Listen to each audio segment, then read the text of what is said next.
Here again is going to give you a session on prognostication. So take advantage of him because it's the last session you'll have him for a while. Thank you. Okay, thanks, Sandra. So can everybody see? Yeah. Feel free at any point during this talk to interrupt, to ask questions, try to keep it interactive as possible. What I'd like to do is go over two parts. So first, just a general idea again of thinking about prognostication, how to actually do it. And then the second part, we're actually going to do probably one of the more difficult cases around prognosis communication that I actually had to deal with at the VA in San Francisco. So before we start, just maybe we can just quickly say first names and what you do here. Okay? So Eric Widera, I visit here. Oh. And my name is Dr. Lucina Finley. I work with family medicine, community geriatrics. I do a lot of long-term care and hospice and palliative care, both clinically and at the medical directorship levels in the community. I'm Karina Mora. I'm actually an undergraduate student at Texas A&M. I've been working with Dr. Survey Center. My name is Sam, and I'm a palliative care fellow. Laura, geriatric fellow. Mark Johnson, South Texas Geriatric Education Center. Cassandra, Palliative Care fellow. Ben, Palliative Medicine fellow. Anju, palliative fellow. My name is Chico and I'm a palliative fellow. My name is Dietrich and I'm a geriatrics fellow. My name is Stephanie. I'm a medical student on palliative care concepts. My name is Jeff. I'm a medical student on palliative care concepts as well. You work with these palliative care fellow? Liliana, Geriatrics Fellowship, sorry. Sarah, medicine resident. If you want to scoot around,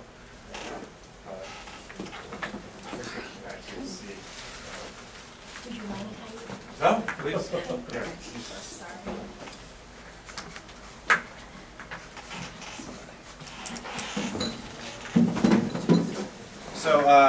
So let's talk about prognostication. If I can do this before. How do you?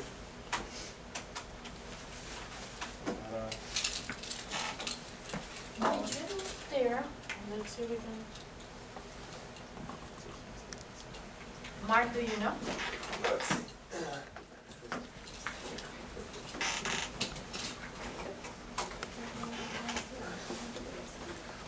Oh, yeah.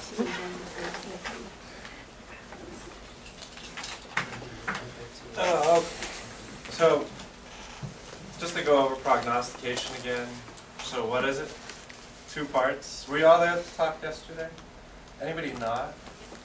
Okay, so I'll give you a little bit of background too. So prognostication, it's both foreseeing the future and foretelling the future. And we're going to split it up that way today too. So foreseeing, how hard is it? Difficult. Difficult. Else we'll all be millionaires because we know what the future has. We can bet on it. We can do life insurance policies on our patients and make money. But that's not the case.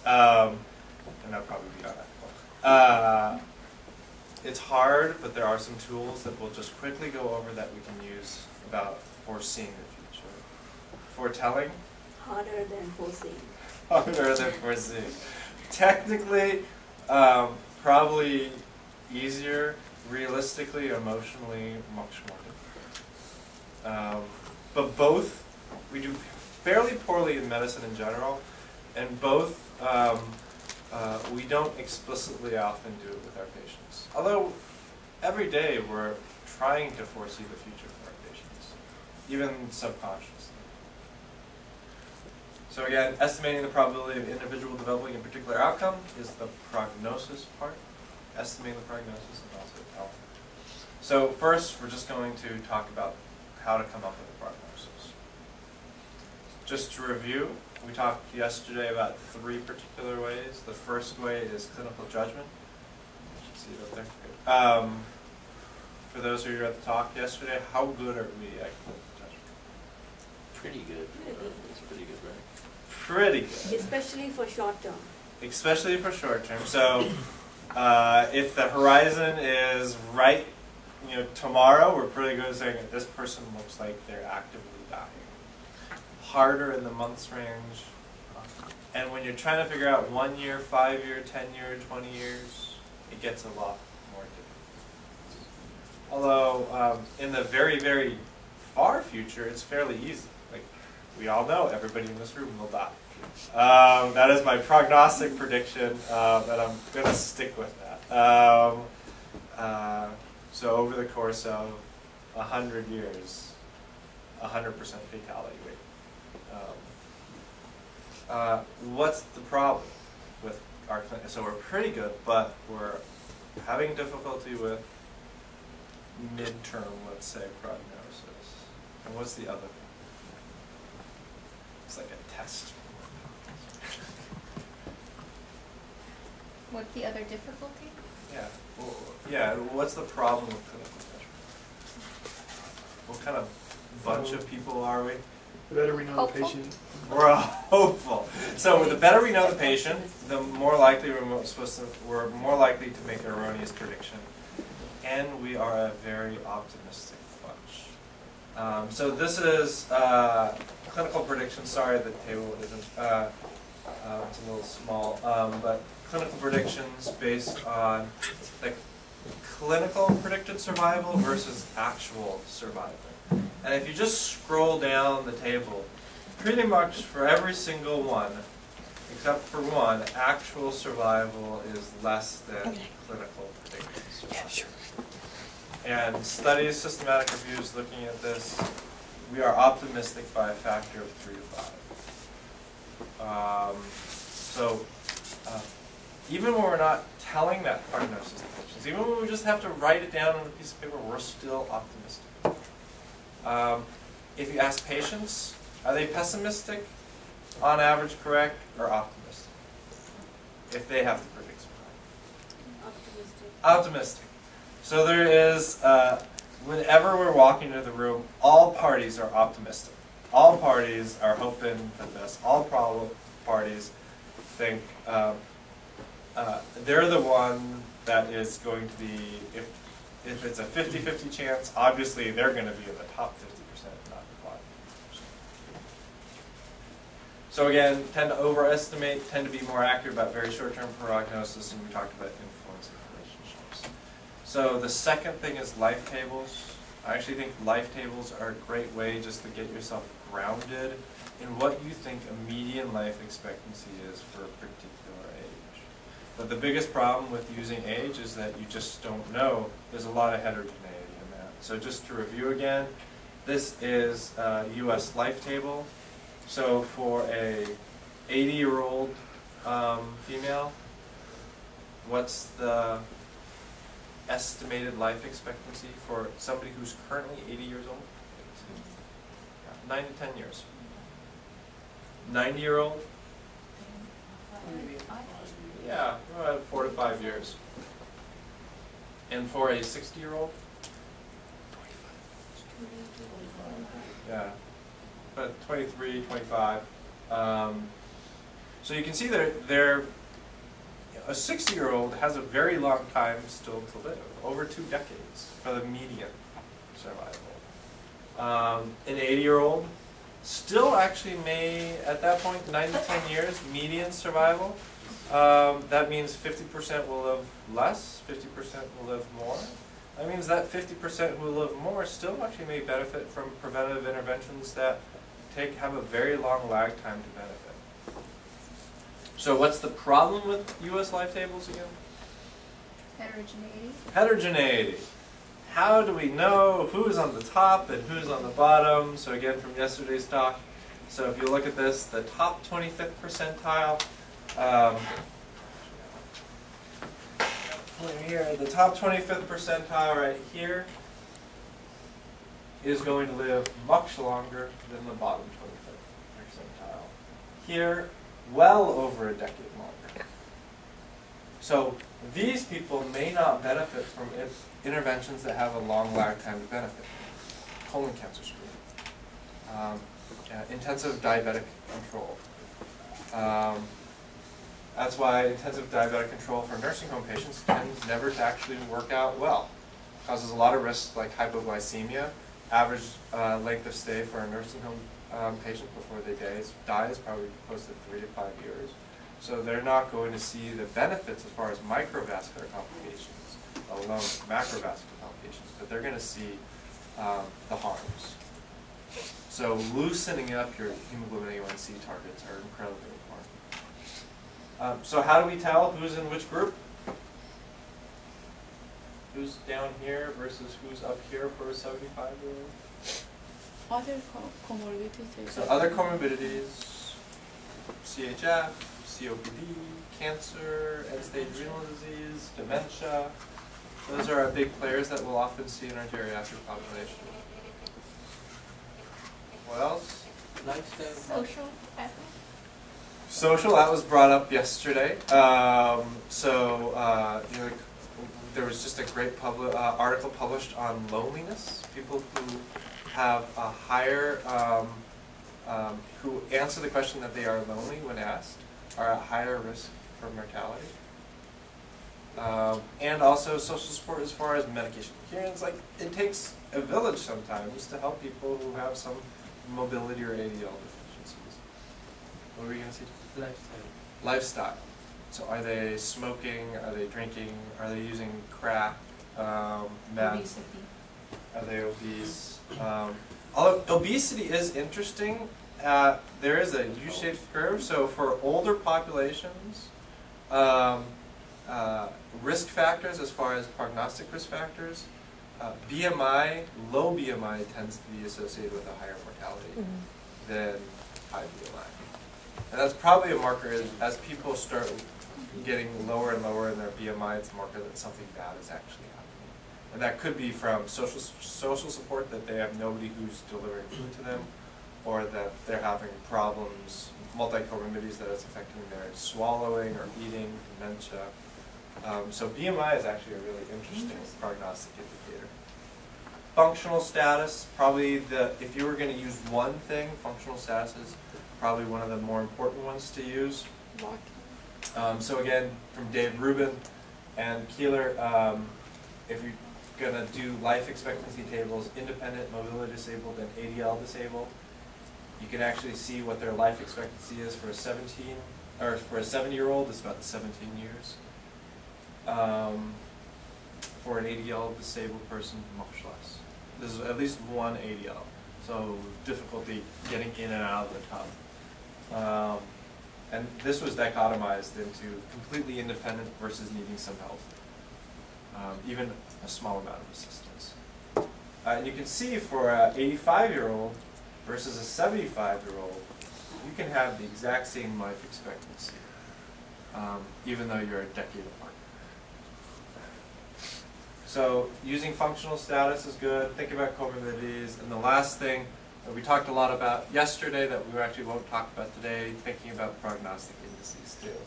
So we have on ePrognosis tabs about ePrognosis, how we sort these individual indices, how to think about using these indices in your clinical practice. And we have 3 case examples. Frequently asked questions about these indices. And the main thing when we were thinking about using these indices is everything on here is non-disease specific indices.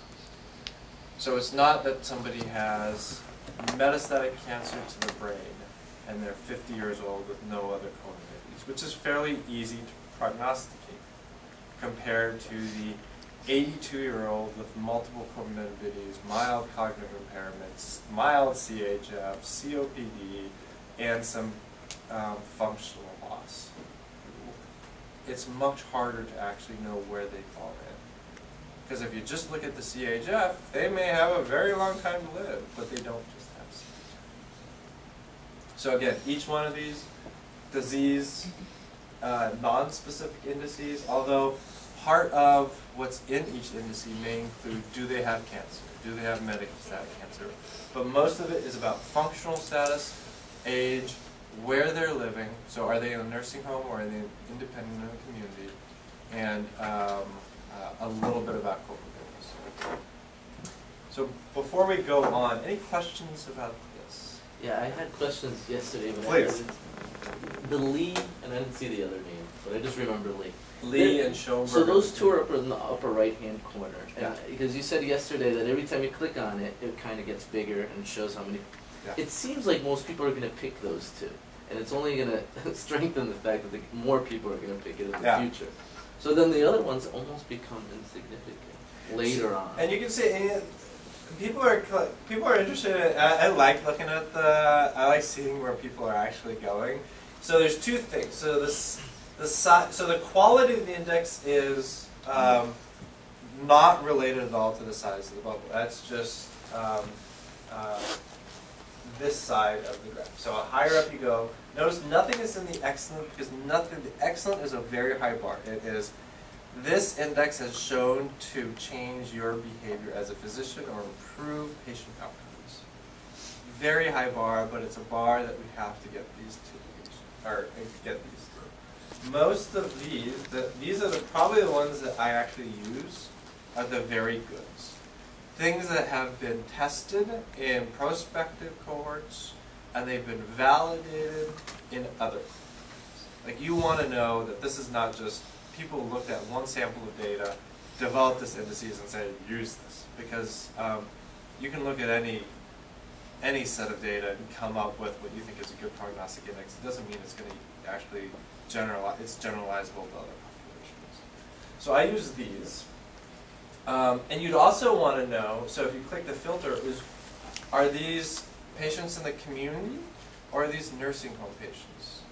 Or are they hospital? Because each one of those have a very different prognostic outcome. So Walter index right here, this one is hospitalized patients, and they're looking at, and she's looking at 1 year mortality.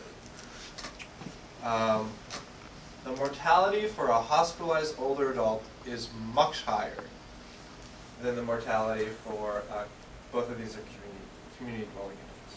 Much higher. So it's important to actually sort based on where they're living.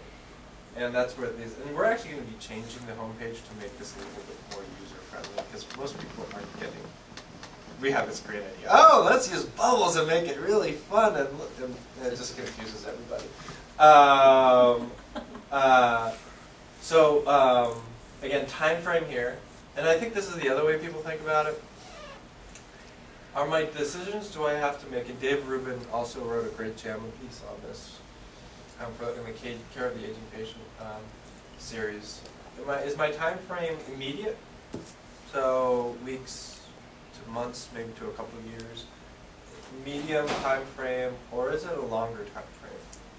So thinking about preventative measures here. You know, blood pressure control, time to benefit's probably close to 2 to 3 years, so that would be time frames of this, whether or not people would actually benefit from it. Less than 2 years, a lot of people care about the 6 month. Why? Hospice. Hospice. We need something, a really good measure for less than 6 months. Probably the biggest difficulty is just we're never going to develop a great measure for less than 6 months. And that's the problem with hospice, is that you can create something that's very sensitive, that picks up everybody who's going to die in the next 6 months. But the sensitivity is going to be bad, and we'll talk about one of those indices. But the size of the bubble is mainly one of those, we were trying to capture, because this is the web, this could be interactive, it could be trying something different, is not just saying what we think has been helpful and useful, what other people have. So it's not just dependent on how many times they click on it. You actually have to answer a question at the end is, was this useful? And that actually helps change the size. I just think, I was just thinking that people would just go, it's almost like reading reviews. So you go and you pick something that people review highly. Yeah. Just default to lead. Yeah, that was my concern. That is a problem. Yeah. What we like is people, and notice these ones on the bottom, they're actually off the page. Yeah. And that's kind of fine. Notice they're all kind of small. But our next iteration of this is actually probably not going to use blocks. it's actually just going to walk you through. Are they living in the community? Are they in the hospital? Or are they in the nursing home? You click on like the picture of the nursing home, then it takes you to the next question. What time frame are you looking at? 6 months, 2 to 3 years, greater than 5 And then years. it would pick which one would And then suit it you would, the best. yeah, pick the one for you, because the other feedback we've gotten is, we don't want to think about which one to choose. We want you to tell us which one to choose. Which has, we have thick skulls. It takes a while for information to get through that. Any other questions about this? Oh, I had a question about with the setting within the hospital. Have you differentiated between if the patient is in the regular medicine ward or in the ICU? So this is actually not about hospital. None of these are about whether or not they will die in the hospital. Is what's their mortality upon discharge from Right. the hospital. And that has that. Have you thought about delineating that from like ICU and regular ward? Whether or not they've had a stay in the ICU. I don't think any of these actually have that in it. ICU stay obviously is associated with much higher rates of in-hospital death, and it is probably associated with higher post-hospital death. Again, which is what these are looking at. But I don't think any of these indices include were they admitted to the ICU. Right. And specifically, Yeah. right. Okay. So non-disease specific indices. So the next question is, what if there is a terminal, what if there is one specific disease that is the dominant cause? How do you think about that? And that's where this gets a little bit less helpful, but again, what I often do is, for somebody who's in the hospital, and just I'll use the Walter index actually, and then it gives me a prediction. And then I think, okay, do I think they're on the upper end of that prediction again, or the lower end? Using something similar to life tables. So that's where we get the disease-specific prognosis. So, have you guys seen these before? Yeah. So which one does dementia fall under? The one on the bottom right hand. This one, right? So you have people, this is function, ADL function. This is time. So people with Alzheimer's disease tend to have very poor ADL function, and at some point they die. But they can live with severe disability for a very long time. Which one is CFM? Organ failure. This one, right? Ups and downs, COPD too.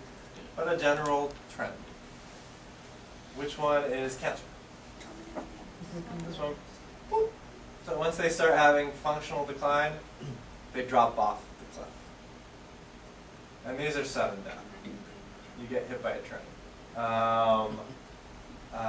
Tends to be less of a problem for older patients with multimorbidity. Massive MI, massive stroke, you get that sudden death without any real loss of function. How accurate are these? Pretty accurate. Pretty accurate.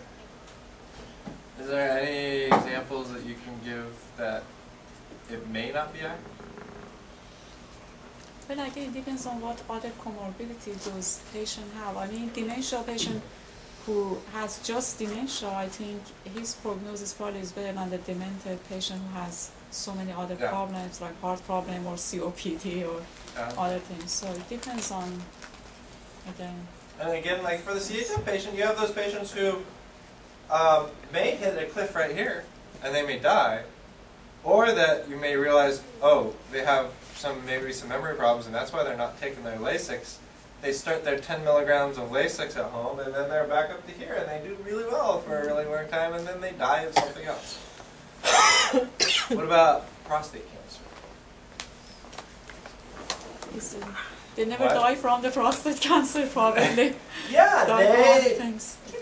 And then they die from something else. Or they have metastatic prostate cancer, and like when I admit patients to our hospice unit, prostate cancer patients, I tend to think less about functional status because they can actually live a fairly long time with poor functional status. Same thing with breast cancer patients, because there's a lot of treatment options for breast cancer. So if you actually take a look at this and you really think, how accurate is this model? This is an article by Gill, 2010. It was, sorry, I forgot to put in the, it's either New England Journal or Channel. I think it was New England Journal. It actually looked at, this is their level of disability the year before death and which trajectory that they were on. So no disability. So for the year before death, they had no disability and then they died. So if you were to look at this, it would be a functional trajectory like this. Bam, fall off the cliff. Catastrophic disability, basically this.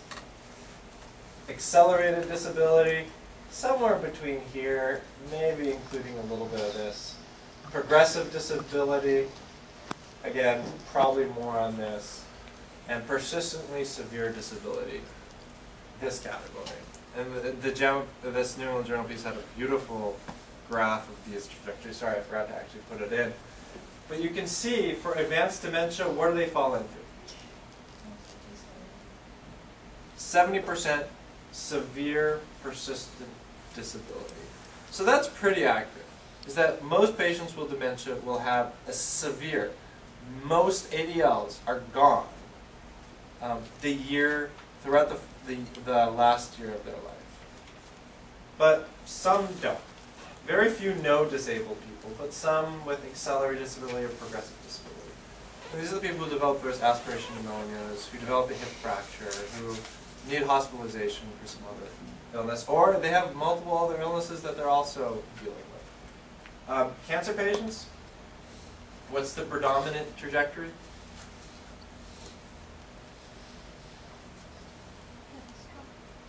There is none. Maybe catastrophic, a third, but you also have, 1/5 that fall into accelerated, another 1/5 that fall into progressive disability. You have people with persistently severe disability. I always think of these like some of the people with advanced breast or prostate cancer. And then you have the people with no disability, and then they die. Again, this doesn't capture everything. These were 1 month markers of disability. So you could have been disabled for the last week or 2 weeks. Organ failure, CHF, COPD. Similar thing. There aren't great, most fall into the progressive disability, which is consistent with what we were thinking before, but not everybody. So it's hard. So let's go specifically with 10 to 3. So let's specifically talk about 4 main illnesses that we'll see a lot in both geriatrics and palliative care. So dementia. We talked about and again, this generally plays out, very poor ADL function over the course of the last year of life, which means that prognostication becomes very difficult because one of the most important factors as far as determining prognosis is functional status. So when everybody in the last year of life has a poor functional status, it makes prognostication very difficult. And this is why it's a lot easier sometimes to prognosticate for cancer patients. So how can we prognosticate for dementia patients? There's scores that we can use. What kind of scores? The FAST score. The FAST staging system, right? Functional assessment and something. So where do we use that for? Who uses FAST? Hospice. Hospice criteria. What do you have to be for FAST? For To hospice? qualify for hospice, 7C. 7C and above. And? in having in the past year pneumonia, pyelonephritis, Recurrent pressure infection. sores, or Yeah. low albumin, low cholesterol. So you have to, so for FAST, functional assessment staging, did I forget a T? Is there a ST, I guess. That's the Staging ST. Okay. you would imagine. We always I've say been doing fast, this so for we 6 never, years. yeah, fast. Must be beyond stage 7C and show all of the features of 6A through 7C. What's the problem with this? With show all the features? Yeah. They may not have all of these. Yeah, they don't read the textbook. It's very rude of our patients not to follow it progressively like we want them to. But it happens. You'll have people who may not have fecal incontinence. And we'll go over what FAST is. And then you also have to have one of those listed medical conditions. So this is the FAST, 7C here, unable to ambulate independently. That means you also have to have speech limited to a single intelligible word. That means you have to be incontinent of bowel occasionally or frequently, incontinent of urine. And this is the hard one. Like, I know patients who are in here but may not be incontinent of bowel. Cannot toilet without assistance. And this is a little bit easier. And then you also have to have one of these. An aspiration, pyelonephritis, septicemia, old wording for pressure ulcer, recurrent fevers, or eating problems. And some of them, because they have been stably sick, don't get those. Yeah. So sometimes you cannot qualify under those because they have been very demented, they are having dysphagia, but they haven't had that in the past year, so then you need to look into the other things to try to make them fit. Finagle. Yes. And how good is this? Pretty good. In what way? If you had to think about sensitivity and specificity as far as 6-month prognosis. I guess it would be sensitive. It is, Specific, not sensitive, right? yeah. It is incredibly poor sensitivity. Is that if you follow these hospice guidelines, you will have many patients with advanced dementia who will die outside of hospice, which is the biggest problem with the 6-month mortality time frame for dementia, is that it's just not congruent with how the disease actually works. And we know from our previous slide is that these people still have the same level of disability, functional decline, and palliative care needs as somebody who has 3 months left to live. But there's no difference between the group who has 3 months to live and 9 months to live and 1 year to live. Exact same needs for the patient, for the family, yet the only people who really cared about are those with less than 6 months.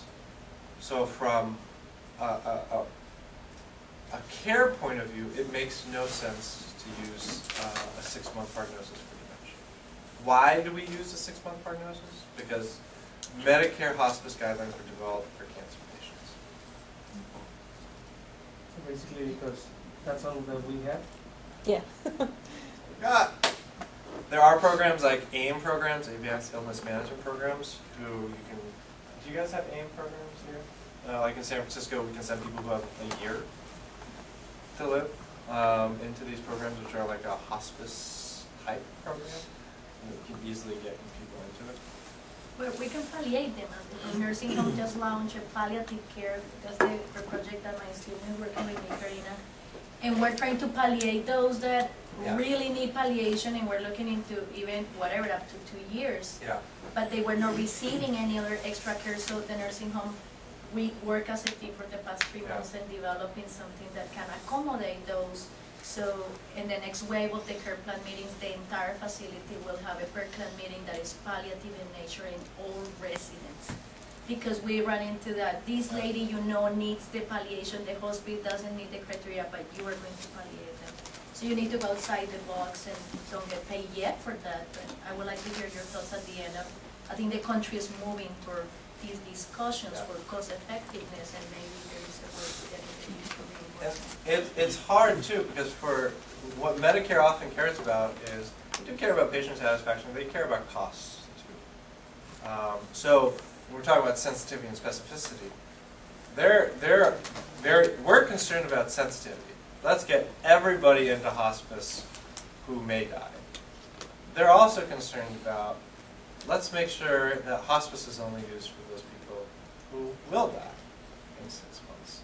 So they're auditing hospice programs to make sure that their specificity is good too. that they're not discharging too many people alive, that they're not keeping people on for 4 years. So the problem with this is, and Medicare actually doesn't mind it so much because the specificity is not terrible. It's not absolutely great, but it's not terrible. So by the time you start developing aspiration pneumonias, fevers, your 6-month prognosis is actually much worse. So there are prognostic indices out there. This is the Adept scoring system by Susan Mitchell at Harvard. Bunch of different factors for nursing home patients with advanced dementia. Age, sex, shortness of breath, a lot of different things on this. It's calculated using MDS data, so it's actually really easy to implement. The biggest problem is sensitivity and specificity. It is better than hospice eligibility guidelines, but not a whole lot better. So better than FAST, but not a whole lot fast. Her discussion in this paper is basically said 6-month prognosis for hospice has to change just because it's so incredibly hard. And these are patients, nursing home patients with advanced dementia, the people who are by far the worst off with advanced dementia. Incredibly hard to prognosis.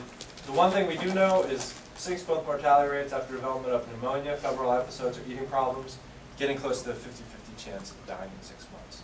Same thing if you develop a pneumonia or a hip fracture and you need hospitalization, 50-50 chance of surviving 6 months. So anybody with advanced dementia who meets any of these should get hospice. That's the one way I think about 6-month prognosis with dementia. Heart failure. Another one. Hard. Lots of different factors that may help us think about prognosis. So demographic factors, like age, heart failure severity, their EF is important. Also, New York Heart Failure Classification, comorbid conditions, physical exam findings, laboratory findings like sodium levels. Anybody know of one tool that you can actually find online that can help us think about prognosis in community dwelling adults with heart failure?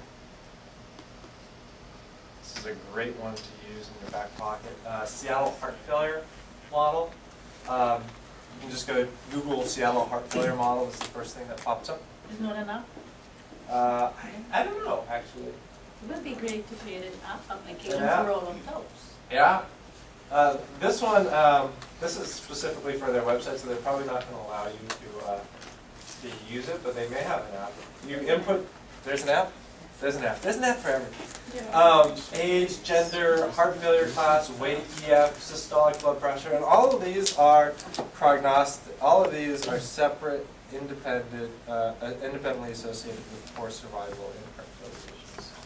Their medications that they're on, the diuretics that they're taking in ALMOC, their lab data, hemoglobin, lymphocytes, total cholesterol, sodium tends to play a big role as far as limiting prognosis. So when the sodium starts getting very low, it's a sign of a very bad prognosis. For free.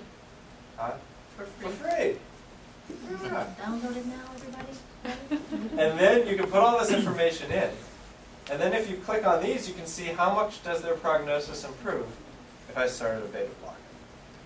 And it gives you 1, 2, and 5-year prognostic estimates. And for, if you're interested in hospice, whether or not they admit, it doesn't really help us dramatically. What does help us a little bit is this are community dwelling adults. What about those adults who get hospitalized? Are they different? Yes. Yes. In every disease, they're different. You get hospitalized with dementia, you have a worse prognosis. If you get hospitalized with heart failure, you have a worse prognosis. If you get hospitalized for COPD, you have a worse prognosis. So, rehospitalization for heart failure, this is one study looking over 12 million, or a little less than 12 million Medicare beneficiaries discharged with heart failure. 1 in 4 were rehospitalized in 30 days. A third were rehospitalized in 90 days. So these people are getting rehospitalized. And almost 2/3 are admitted within 1 year. So if you get admitted hospitalized once, you're probably going to get admitted again in the next year. And it predicts mortality. This is another study in the archives, community-wide study, large northeast metropolitan area. A little over a third at 1 year after hospital discharge were dead. 2 years, 50%. 5 years, nearly 80%. Really, really, I mean, this is worse than most cancers. This is repeat hospitalizations, and this is probably my favorite graph, looking at hospitalizations in older adults. You can see if you're less than 65, you can get 1 or 2 hospitalizations, you're still doing really well. And this is the thing that when you talk with heart failure specialists, and they talk about, oh, heart failure has a pretty, it's not a terminal illness. They may just be seeing this, who do really well, even with 2 hospitalizations. If you're 65 to 74, by the time you hit 4th hospitalization, less than 1 year median survival. 75, by the time you hit your 4th hospitalization, you're in hospice eligibility. You've already said that, but is that in a year or?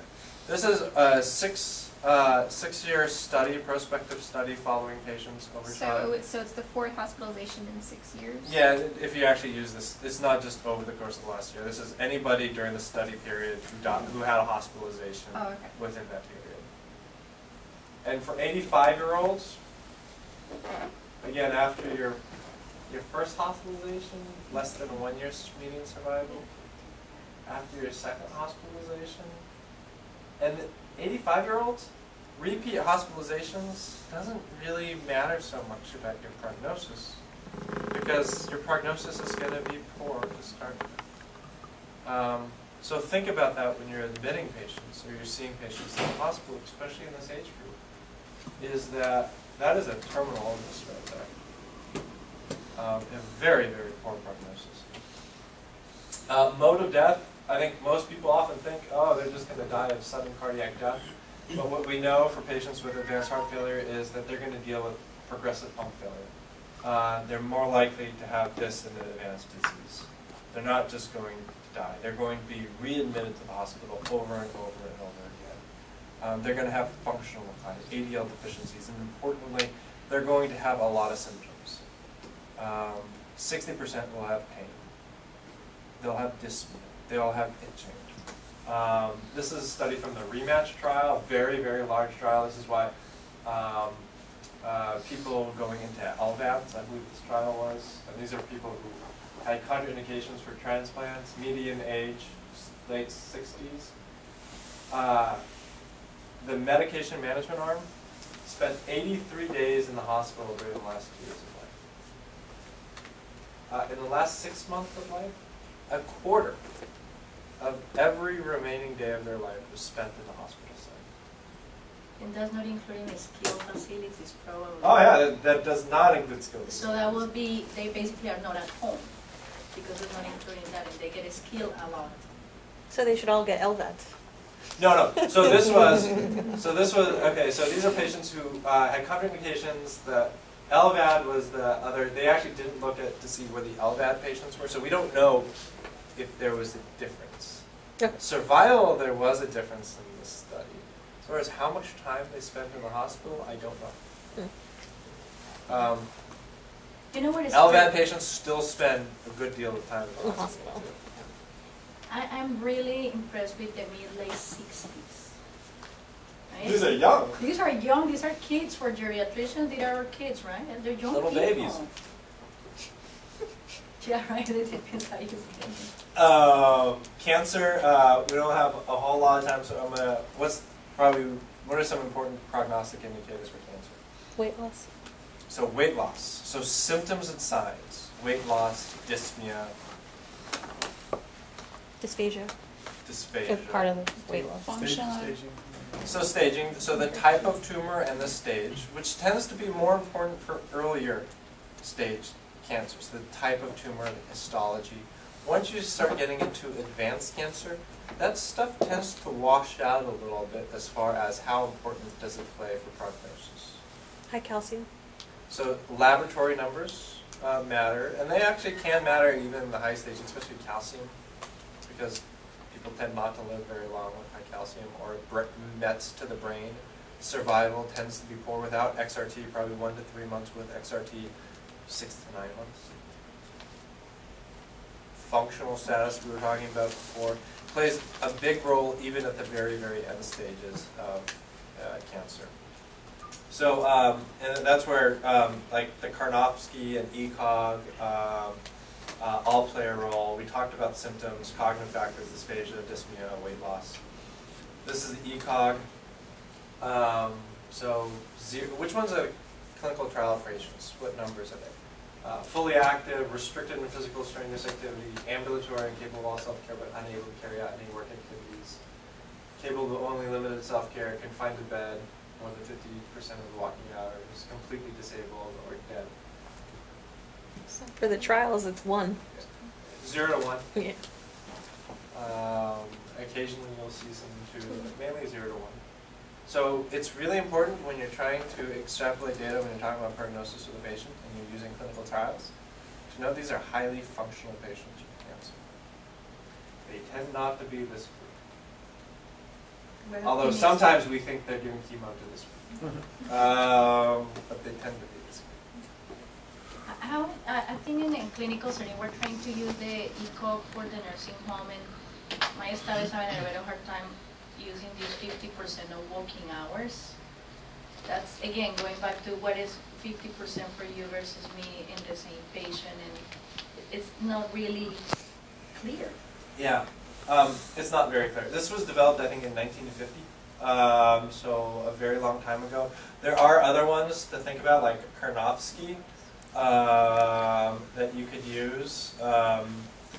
It's simple. It's been validated, independent predictor of survival, so people with KPS of less than 50. The other one that you could use is the Palliative Performance Scale, which is similar as far as numbering as the Karnofsky. It's just a little bit more detailed. And people like 0 to 50 have a poor prognosis. 0 to 20 generally die within a month or less. And it breaks it down. And the other thing is there is still some subjectivity of which categories people fall into. There is, if you actually pull up the Palliative Performance Scale, there's a handout that you can use that has definitions. And the definitions are the helpful part. Like, what does it actually mean to need occasional assistance? And there's a handout with definitions of actually what that means.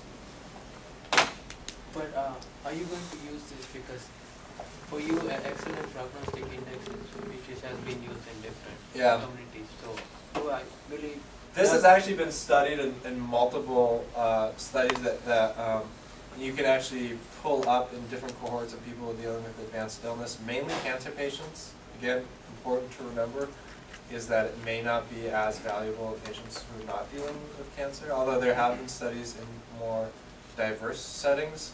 But generally, less than 50 poor prognosis, those are greater than 50. But you will have those patients who will die here, who may, again, just because it's difficult to prognosticate.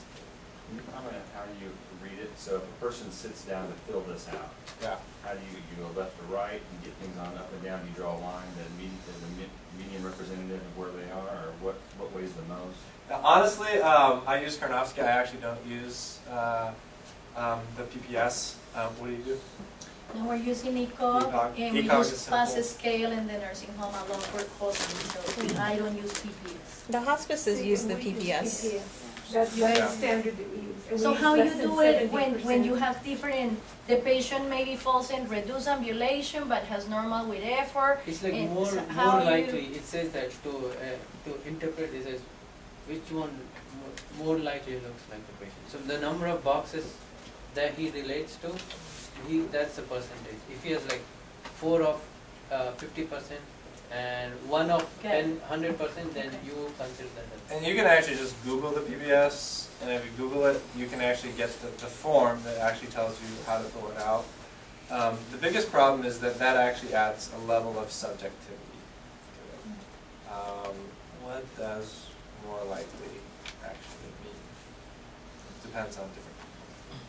So different people will use different things. None of these are absolutely great. Clinical gestalt is still something to consider again, and this is for when you're thinking about, especially around cancer patients, it may not encompass other comorbidities. But again, this is basically asking about functional status, which we know is a primary prognostic indicator. Lung disease, tough. None of these are actually really great prognostic indicators for lung disease. Have you guys ever seen the Bode index? So this is something, again, you can Google, you can pull it up, you can see what their FEV1 is. Just using FEV1 though is not great, but this also uses distance walked in 6 minutes. Tells us both about the severity of their COPD and their functional status. Their dyspnea scale, again, great thing to remember, symptoms actually do matter as far as prognosis. And body mass index. Is it greater than 21 or less than 21? And again, notice here, low BMI is associated with a worse prognosis. What do you see? This is based on FEV1, how many months they have to live, stage 1, stage 2, stage 3. Same graph, same time frames, and this is based on the Bode scores, splitting it into quartiles. You can see the worst quartile has a much worse prognosis than the top quartile. How helpful is this for hospice? Hospice is over here. So which makes COPD very, very tough. And again, when you think about very, very tough, that means you're also going to have a lot of people who die of COPD who do not get hospice until the very, very last days of life if they can live on. Communicating prognosis. We talked about the difficulties with this. I'm actually going to go through this part a little bit more quickly so we can get to the second part of our talk. But it's important for a lot of reasons. We talked about these reasons at yesterday's grand rounds. It encourages realistic goals, strengthens your relationship with physicians. Talking about prognosis does not increase chances of depression or worsening anxiety, to remember. Different people use different things as far as the process. You guys know what the spikes is? Mm-hmm. So what is spikes? Can you tell me that spikes? Situation. Setup, situation. I'm terrible at mnemonics because I think of every S under the sun. Setting, perception, indication, knowledge, empathy, and strategy. Strategy summary. So you can use the spikes model as a way of delivering bad information. Not all prognostic communication will be bad news, but it's important to treat it that way just in case it becomes bad news. Somebody you may say, oh, that's great, you have 2 years to live. They're all, what? I have 2 years, I thought I was going to live to 100. So this is one model setting the stage, telling them what you know, really before you actually do that. Sorry, these should probably be reversed. What do you want to know? How much does this person actually want to talk about prognosis? And interestingly, if you actually ask the question, how much do you want to know about your prognosis? People are more likely to want to know more information about that prognosis because now they feel in control. And if you're just going to remember one thing about prognostic communication, is keep the patient and the family members in control, and you're more likely to get whatever agenda that you have done. And this has been shown, mainly in talking to patients about qualitative studies, but just asking permission. It gives them a sense of control that if I feel like this is going to get too uncomfortable, I can stop this conversation. And that's what you want. If you just tell them, you may not get very far. So it's really important to ask. And one of the things I have found, after you ask them how much you want to know, how much they know, how much they want to know, there's been a handful that have said, oh, I want to know everything. But if you start rolling it out, you can start picking up some anxiety. And it's time for me, I say, let's kind of, wrap this up and then you just kind of come back, because it seems like they do need some time. So, but I have seen some people move too quickly right after that, and I think they're not picking up on that nonverbal anxiety, and that they need to kind of slow down a bit.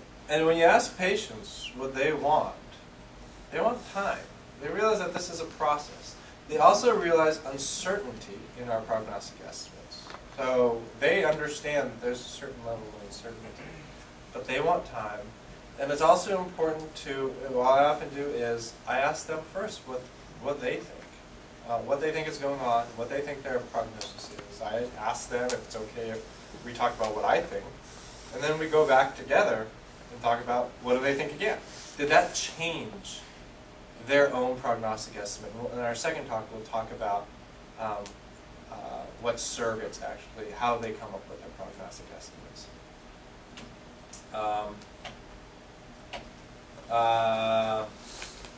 Again, letting them do it the way they want to do it increases the chance that they'll receive prognostic information. Things to consider is to be direct, obviously be compassionate, avoiding medical jargon, maintaining hope, but don't give false hope. This is a really important part. People want you to be realistic and honest, but they also want you to maintain hope.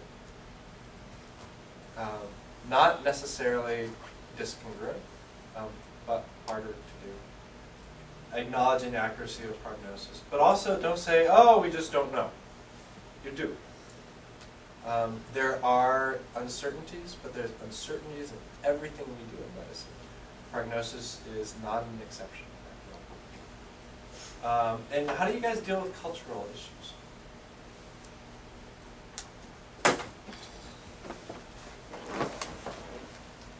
I have an 85-year-old a woman who was born in the western part of China with a big family. How am I supposed to approach her? Any differently than a 60-year-old, white woman who lives in the suburbs of San Antonio? I try to get someone from Western China that could help. Families are involved usually in Asian communities. Women tend to take their opinion than experts. So go to the family. Yeah. I'm saying involve the family. Figure out who the spokesperson is for that family. And when you look at trials, and I'll just, again, you have an expert here, much more expertise than I. If you look at studies, the most important thing is, just like we were talking about the heterogeneity in prognosis, there is great heterogeneity in different populations. So even though there may be themes with one particular culture, there is still great heterogeneity, because that 80-year-old who was born in the western aspects of China may have moved here when she was 10, and she may not remember anything, and or she may also be part of different cultures. So as if she was a physician, she would have a very probably different view if she was a physician in the U.S. and how physicians tend to be very paternalistic in the United States and want to know also everything as far as information. So it's important to ask and talk to the patient first on how they want this information communicated, how much information, do they want other people involved. Well, again, this is a much larger lecture, but that's my one minor. You want to give another? No, I think that the language issues, what areas of the country you're working with, finding out the generational impact. We see it in Mexican Americans. Parents never acculture completely, but their children are very Americanized, so then there is some kind of clashes. But in this model in the United States, autonomy remains a huge issue. So we go back again to the patient and asking them to guide the care from us. But you will always have the family saying, especially in certain groups, do not release completely the information. So that's when you need to get the spiritual component, all the things that we learn in the fellowship to try to get to the team and moving families and patients, because disclosure in this country is huge. And you are right, paternalistic approach. They come from countries where many of our own patients will say, you are the doctor, you went to medical school, tell me what I need to do. So how we view even internally, I don't know how many countries we have among ourselves. And even among the same areas of the India or Pakistan or Colombia or Venezuela, like you said, I love that point of each individual and each family remain their own unit. So a lot of asking and listening first before you proceed, I think is the wisdom that you're sharing. And I think with that, it's really important not to stereotype. I used to practice in New Mexico where we have like 19 Indian pueblos and 3 Navajo. We have 3 reservations. So sometimes people would come in and say they're Native American, and you just don't want to stereotype because the pueblos are very different and they have different beliefs. So, and I think it's really important just because someone looks like a certain type, you have to be very conscious of that. Yeah, I think probably the one thing I would also add is probably the most important part of dealing with cultures is just to be curious, just to ask questions, and just to learn. How to actually say it, I would avoid specific times. I think we all know this, like you will have 5 months and 3 days to live, and consider using range times. Often people talk about hours, days to weeks, months, years. That's generally how I use. And months to years, people may think years, maybe 10, 20 years. I'll be a little bit more specific. Always frame it in the facts of their condition, how you came up with that prognosis. Because of your heart failure, your COPD, and the fact you've been hospitalized 5 times in the last 6 months, I think what we're dealing here with is a prognosis of. So again, framing it, pausing, checking for understanding, using silence. And don't minimize the severity of the situation. We're actually going to skip through this. I wish is probably my favorite line to use, especially when there's conflict. I really wish that we had, that you could make it to your grandson's wedding in a year. I don't think that's going to happen, but we can try such and such. And again, this is what they're hoping for.